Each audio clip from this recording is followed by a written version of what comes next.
Alors, on vient de voir les établissements, donc on a créé tous nos établissements ou notre établissement. On va voir maintenant, toujours dans le menu liste, comment créer les caisses de cotisation. Alors, ça va être l'URSSAF, ça va être le Pôle emploi, ça va être vos caisses de retraite, de prévoyance également, et mutuelle si vous avez. Voilà, donc c'est vraiment toutes les déclarations de charges que vous aurez à faire en fin de mois ou au trimestre, aux différents organismes à qui vous devrez adresser votre déclaration et donc votre paiement. Vous allez créer toutes vos caisses. Donc là, c'est assez simple, hein, vous créez le maximum de caisses de cotisation que vous aurez à gérer, ce qui vous permettra derrière d'attacher des rubriques de cotisation sur vos bulletins de paye qui seront directement rattachés à votre caisse qu'on aura créée. Et donc, ça vous permettra de faire vos télédéclarations, de déclaration unique de cotisation sociale, encore appelée DUX. Donc, c'est parti, toujours dans le menu liste. On a vu établissement, et on va voir maintenant caisse de cotisation. Alors, je prends pas les menus dans le bon sens. Alors, est-ce qu'il y a vraiment un bon sens et un mauvais sens? Mais en tout cas, je traite d'abord tous les éléments de structure et on remontera après ensuite pour tous les éléments liés vraiment à la paye au quotidien, fiche de personnel, le paramétrage. Voilà, on remontera tout de suite après. Mais déjà, on va voir un petit peu établissement, convention collective, caisse de cotis, contrats sociaux. Voilà. Et là, on est dans caisse de cotisation. C'est parti. Alors, donc là, il y a deux choses. Soit la personne qui vous a installé le logiciel de paye a déjà fait le paramétrage, et dans ce cas-là, vous n'aurez rien à faire. Soit vous n'avez pas fait appel à quelqu'un pour vous épauler sur la mise en place, et il va falloir le faire vous-même. Donc là, hein, vous voyez, c'est assez simple, il y a plusieurs caisses. URSSAF, Pôle emploi, la retraite Arco Agirc, la prévoyance, une autre caisse encore derrière, Arco Agirc si vous avez plusieurs caisses, hein, caisse des cadres, caisse des non-cadres, vous pouvez les créer directement ici. Alors on va créer une caisse ensemble, comme ça vous verrez. Là il n'y a pas de mutuelle, tiens, c'est une bonne méthode. On va créer la caisse de mutuelle. Donc là il y a toujours un petit plus, hein, ce que je vous disais, ça dans tous les menus de la paye, il y aura toujours un petit plus comme ça, ce qui vous permettra de créer directement des éléments. Le code. Alors le code, on voit 1, 2, 3, 4, 5, 6, 7, 8, ben là en théorie il n'y a plus que 9. Et alors après il y a plusieurs méthodes pour créer les caisses. Moi quand je paramétrais des dossiers de paye, je préfère mettre 10, 20, 30, 40, 50, comme ça si j'ai envie d'interposer une caisse entre les deux, bah entre 30 et 40, il me reste 35. Et ça me permet en fait dans ma DUX qu'elles s'enchaînent et qu'elles apparaissent dans la liste comme je le souhaite. Ça on verra que c'est souvent le cas pour toutes les listes dans la paye. Donc là bah, on va rester dans la logique, on va créer 9. On va dire que c'est la caisse mutuelle, et on prend la mutuelle chez Generali. Hop.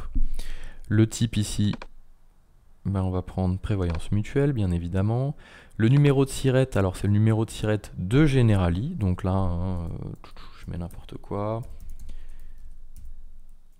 000 19. J'ai mis un 0 en trop. 19.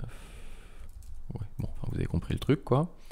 Le numéro d'affiliation, alors ça c'est sur votre appel de cotisation. Normalement vous avez votre numéro d'affiliation qui peut être utile si vous télédéclarez vos DUX en fin de mois. L'adresse, l'adresse Generali, donc c'est 92 quelque chose. La défense, voilà, ça, on sera bien embêté lorsqu'on fera la DSN, hein, parce que la défense c'est pas une ville. Donc c'est soit Puteaux, soit Courbevoie, soit Nanterre, voilà, c'est quadrillé entre plusieurs villes. Alors moins que ça a évolué hein, depuis, mais la défense en général c'est rejeté. Donc j'ai fait une petite bêtise volontaire, ça me permettait de vous expliquer l'anecdote. Hop. Le numéro de téléphone, bla bla bla bla bla, il y a un contact, si vous avez un contact là-bas, on se souvient les contacts, hein, vous pouvez les créer directement ici. C'est votre conseiller ou votre agent général, voilà. La périodicité de versement, est-ce que vous êtes mensualisé ou au trimestre? Donc là on va mettre au trimestre. Vous avez un petit bouton ici d'ASSU qui est très important puisque vous allez renseigner ici l'organisme destinataire. Donc là au niveau retraite Agirc Arco, Ircantec, c'est pas ici. On aurait pu, si on avait créé la caisse, je sais pas moi, Médéric pour de la retraite, vous auriez pu cliquer directement sur les trois petits points et aller chercher ici Médéric. Donc là vous pouvez taper directement dans la liste Et il vous retrouve ici, groupe G022. Donc là, pour tous ceux qui ont fait de la DASU ou de la DNS, G022, ça nous parle, hein. Ça nous rappelle quelques nuits blanches de déclaration. Voilà. Donc je sélectionne ici mon code organisme destinataire. Si j'ai qu'un seul numéro de rattachement pour cette caisse-là, c'est-à-dire que toute la population de mes salariés qui vont cotiser à cette caisse sont sous le même numéro de rattachement, je peux le saisir ici. Et s'ils ont plusieurs numéros de rattachement en fonction de la population, cadre, non cadre, agent de maîtrise, etc., on va cliquer sur le petit bouton ici rattachement et on va s'amuser à créer tous les numéros de rattachement différents. 001, ça va être mes cadres. J'en rajoute un, 002, mes non cadres. Voilà, etc., etc. Et ensuite, derrière, sur chaque fiche de personnel, vous allez dire à quel rattachement le salarié est rattaché. Voilà, et si vous en avez qu'un, vous le mettez ici. Donc là, on est plus dans une logique de prévoyance mutuelle, donc vous allez plutôt le mettre ici, le code organisme destinataire. Alors c'est souvent des P pour la prévoyance et des M pour la mutuelle. Est-ce qu'on a quelque chose qui s'appelle Generali? Donc je vous explique tout à l'heure, je l'ai montré sans expliquer, vous avez une petite barre de recherche ici. Lorsque vous cliquez dessus et que vous tapez les caractères, par défaut il ne vous trouve rien, c'est normal, il faut lui dire dans quelle colonne rechercher. Est-ce qu'on cherche dans le code, ce qu'il va faire par défaut, ou dans l'intitulé? Voilà. Si je clique ici dans l'intitulé, il va me trouver ici mon code Generali. En fonction de votre appel de cotisation, vous pouvez appeler Generali et dire voilà, quel est le numéro de rattachement ou quel est votre numéro d'organisme destinataire pour ma DASU, ma DSN. Voilà, et je valide.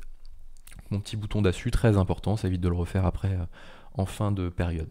Plus on fera les choses au quotidien, moins ça nous fera des traitements périodiques de DASU, de DSN à faire lourds. Voilà.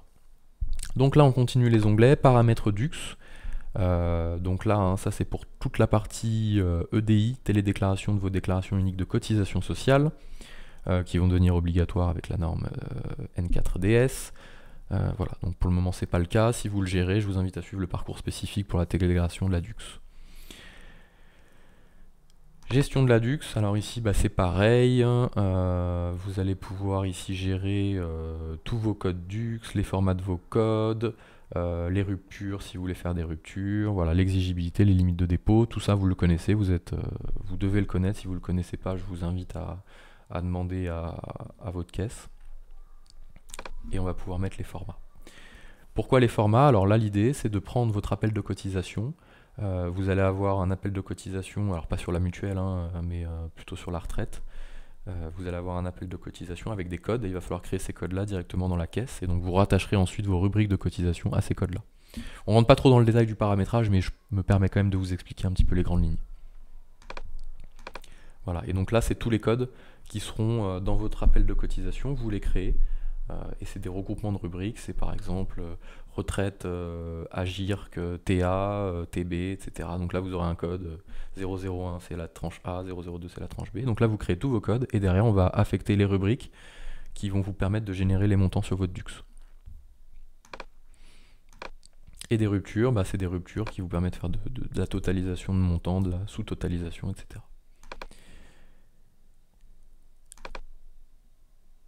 Voilà, donc là les paiements automatisés, pareil, je vous invite à suivre un petit peu le menu, le module à part qui traite de ce sujet-là. Voilà, je valide pour ma caisse, donc j'ai créé ma caisse, la clé du numéro de tirette est erronée, voilà, il y a une logique qui se fait en fait dans la paye, ça ce sera partout, même pour le numéro de sécu. C'est qu'en gros, il vérifie si le numéro de tirette est bon par rapport à une logique algorithmique. Et là, a priori, je me suis complètement planté. Mais il m'a quand même laissé la créer. C'est-à-dire qu'à chaque fois que je vais sortir, en général, il va m'enquiquiner. Par contre, donc je vous invite à mettre un vrai numéro de tirette, sinon on va être embêté à chaque fois. Voilà, vous avez créé votre caisse de cotisation. Donc là, à ce stade-là, on n'a pas fait grand-chose, on n'a pas affecté encore de charge ni de cotisation, puisqu'on verra que ce sera directement dans les rubriques qu'on le fera. On l'expliquera rapidement.